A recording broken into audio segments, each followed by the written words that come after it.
Olá, tudo bem com vocês? Hoje nós vamos falar sobre flexibilização curricular, estratégias pedagógicas para estudantes com TDAH, transtorno de déficit de atenção e hiperatividade. Vamos lá. TDAH na escola. O grande desafio no segmento educacional é enfrentar os desafios da inclusão. E para incluir, você, professor, o que você precisa saber? Precisa compreender e ter informações sobre os vários tipos de transtornos e suas comorbidades, pois esses estudantes necessitam de intervenções específicas. Sabemos que nem sempre os professores estão preparados para esses desafios e que o conhecimento necessário vai muito além do que se aprende na graduação. Então vamos lá. Há algumas características do TDAH que afetam tanto a área comportamental quanto a área cognitiva. Nós temos a desatenção, a hiperatividade e a impulsividade. Alunos com TDA podem ou não apresentar hiperatividade. Situações observáveis em sala de aula em relação à desatenção. Para poder falar de desatenção, eu preciso observar pelo menos 6 ou mais dos seguintes sintomas, que devem haver persistido durante pelo menos 6 meses, com uma intensidade que signifique uma má adaptação e seja incoerente em relação ao nível de desenvolvimento. Por exemplo, fracassa com frequência em prestar atenção aos detalhes, ao comando e também comete erros por descuido numa tarefa escolar, numa atividade, no trabalho ou outras atividades, exercícios diversos. Frequentemente tem dificuldade para manter a atenção nas tarefas ou no desenvolvimento de atividades lúdicas também. Com frequência, não parece escutar o que está sendo dito. Mas aqui, professor, precisa prestar muita atenção. Por quê? Pode ser uma falta de atenção, uma dificuldade na atenção, mas pode ser uma outra coisa, um outro transtorno, né? Então, precisamos observar e estar bem atentos. Não consegue cumprir regras, rotinas, instruções e fracassa ao realizar suas tarefas escolares, domésticas ou obrigações no seu local de trabalho. Dificuldade para cumprir prazos, organizar tarefas ou atividades. Muitas vezes evita ou desagradam-lhe muito as tarefas escolares e domésticas, que exigem um esforço mental contínuo. Com frequência, perde coisas, perde objetos necessários para tarefas e atividades. Por exemplo, livros, ferramentas, lápis, brinquedos, etc. Frequentemente distrai-se facilmente com estímulos irrelevantes. Qualquer coisa tira a atenção do aluno, a concentração do aluno.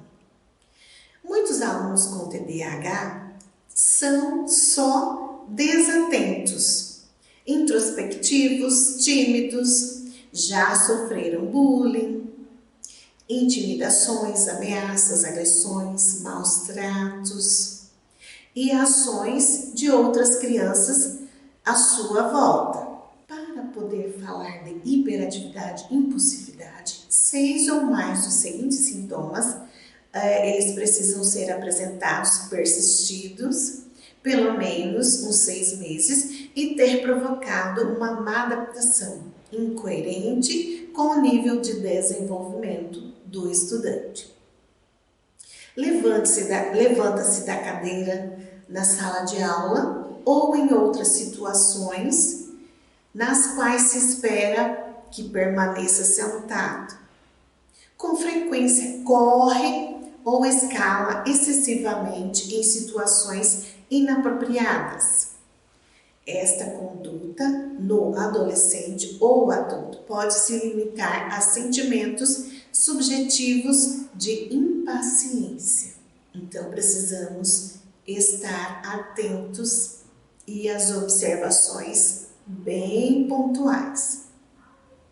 Frequentemente tem dificuldade para brincar ou conectar-se com tranquilidade em atividades recreativas, atividades lúdicas, jogos, brincadeiras. Muitas vezes está em movimento ou costuma agir como se estivesse um motor. Com frequência fala excessivamente. Impulsividade. Com frequência responde abruptamente a perguntas antes de escutá-las de forma completa. Oscilação de humor. Ora ele chora com facilidade, ora se irrita, ora se alegra, imaturo, apresenta as emoções à flor da pele. Tem dificuldade para esperar em fila ou aguardar sua vez em jogos ou situações grupais, frustrações. Frequentemente interrompe ou se intromete nas atividades dos outros, principalmente nas conversas, nas brincadeiras. Atrapalha a aula com barulhos diferentes para chamar a atenção. Tem sempre muita pressa em resolver alguma coisa, em fazer alguma coisa, em terminar alguma coisa. Muda muito de lugar e de postura. Diante desses sintomas, o que fazer, professor? Você se pergunta, né? Vamos buscar as soluções. A solução é buscar capacitação para enfrentar os problemas juntos aos profissionais como psicopedagogo, neuropediatra, fonoaudiólogos, psicólogos e outros. E quando você está na escola, você também precisa ter a parceria do coordenador pedagógico, que é de extrema necessidade de ajuste entre você, professor de sala de aula, o professor da sala de recursos do AEE e também o coordenador pedagógico. Há situações em que o professor, por melhor que seja, não conseguirá mudar o comportamento, pois eles têm raízes neurobiológicas profundas e precisam de intervenções específicas. Então, por mais que o professor tente, precisa de ajuda da saúde. Há alunos que têm diagnósticos, mas não fazem acompanhamento. A família não se envolve com a aprendizagem do aluno. E aí a escola entra, por quê? Porque se a família não está presente na vida do aluno, vai haver dificuldades no desenvolvimento da aprendizagem deste aluno. A família precisa acompanhá-lo tanto na escola e também em suas necessidades junto aos acompanhamentos de saúde, para que ocorra um desenvolvimento e um sucesso na aprendizagem. Famílias que não fazem parceria com a escola na difícil arte de educar, fica mais difícil para os professores conseguirem alcançar êxito na aprendizagem do aluno, né? Então, precisamos que a escola faça algo, um movimento em que a família esteja sempre presente na vida escolar do aluno.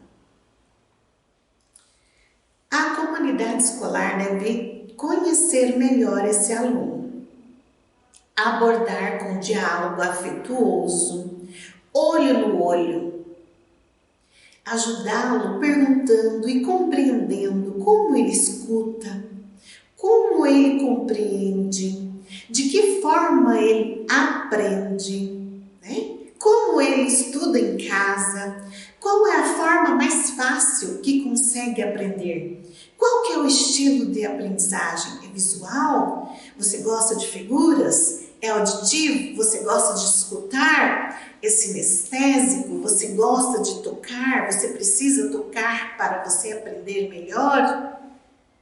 Saber quem ajuda nas tarefas de casa. Esse aluno tem um acompanhamento familiar? De quem? Será que esse adulto ele sabe? Ele está presente na vida do estudante, do aluno em casa?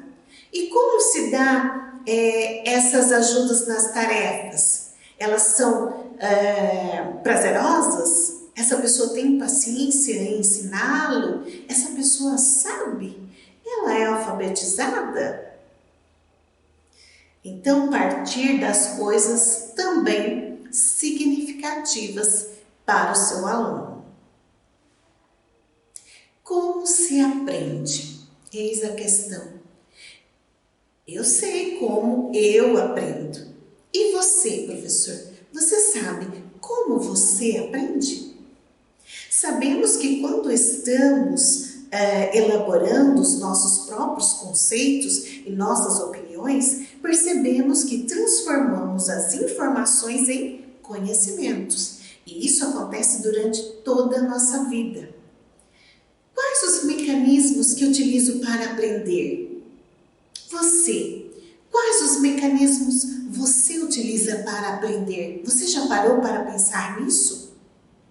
Nesse momento, busca-se conhecer sua modalidade de aprendizagem, com o intuito de agregar melhores resultados em sua vida pessoal, acadêmica ou profissional, fazendo com que se sinta mais integrada no ambiente em que está inserida, comprometida consigo mesma e com o outro. Segundo Reis, 2004, existem 4 estilos de aprendizagem, porém podem ter 11 combinações e totalizando 15 estilos.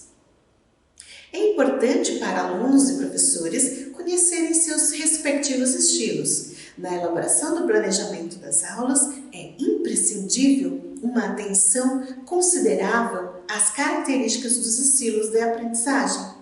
Segundo Piaget, o conhecimento se constrói em um processo de interação ativa do sujeito com o mundo externo.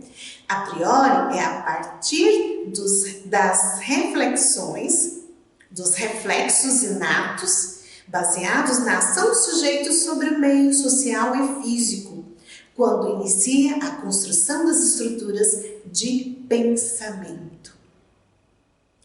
Para Vygotsky, não é o nível de desenvolvimento do indivíduo, do estudante, que determina o que ele vai aprender, mas o ensino e a aprendizagem é que possibilitam o desenvolvimento, incluindo o desenvolvimento potencial, ou seja, onde ele pode chegar.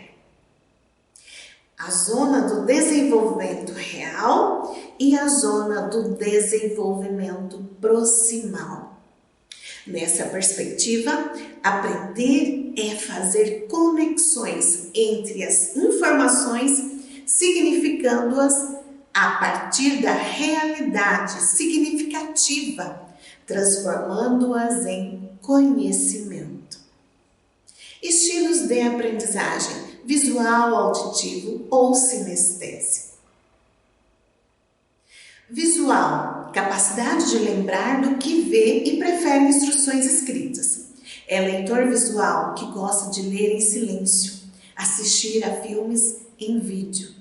O professor pode usar temas em formato de gráficos, de computação, mapas gráficos e tabelas, histórias em quadrinhos, cartazes, diagramas, desenhos, pinturas, recursos para organizar gráficos, textos com muitas figuras.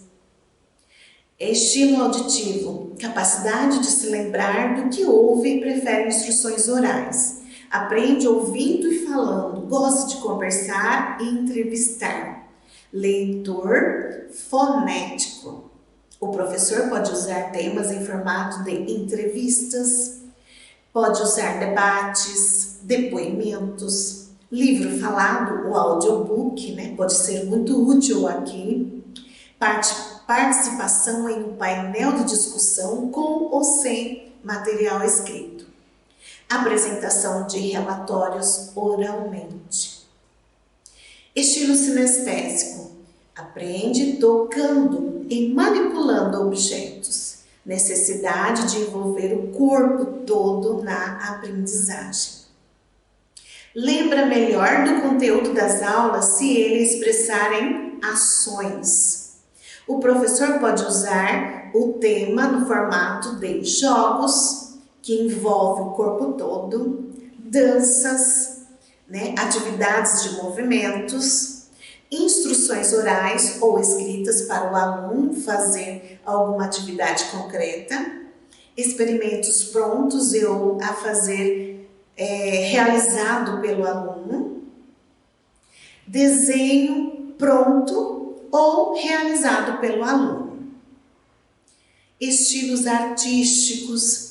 Aprende melhor quando os temas que o professor vai ensinar são apresentados no formato artístico. O professor pode usar o tema no formato de desenho, pinturas, figuras, fotografia, música instrumental ou cantada, com letra que aborde o tema a ser estudado.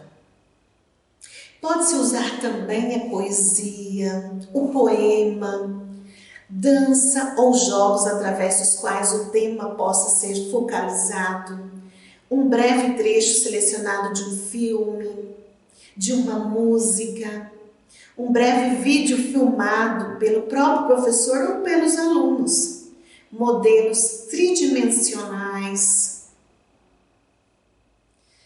Então, são vários estilos, né, que podem ser utilizados pelos professores. Para o aluno que apresenta o TDAH. Lugar estratégico. Acomode o estudante longe de distrações, como janelas, portas, corredores. Escolha lugares perto de outros alunos que possam dar bons exemplos e até ajudá-los. O aluno, aliás, o lugar também deve ser próximo da mesa do professor.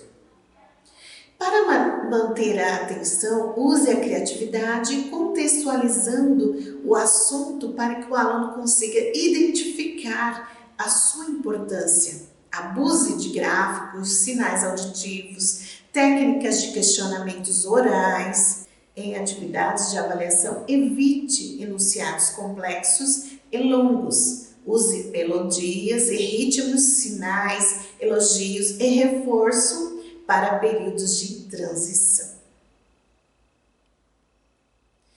Use também estímulos sensoriais. Abuse de atividades e aulas com estímulos visuais, auditivos e sinestésicos, pois auxilia na manutenção da atenção e da concentração do aluno. Use recursos tecnológicos, tablets e computadores. Comunicação. Use comandos e instruções claras e breves. Em atividades de avaliação, evite enunciados complexos ou longos. Use melodias, já foi falado, né? Como sinais e elogios. Tarefas de casa.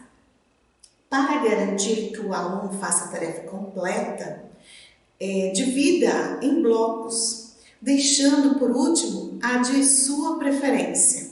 Oriente que as tarefas sejam realizadas em local apropriado. Nunca deitado em uma cama no quarto. Que auxilie a família para que tenha um local apropriado para que esse aluno faça as suas atividades em casa.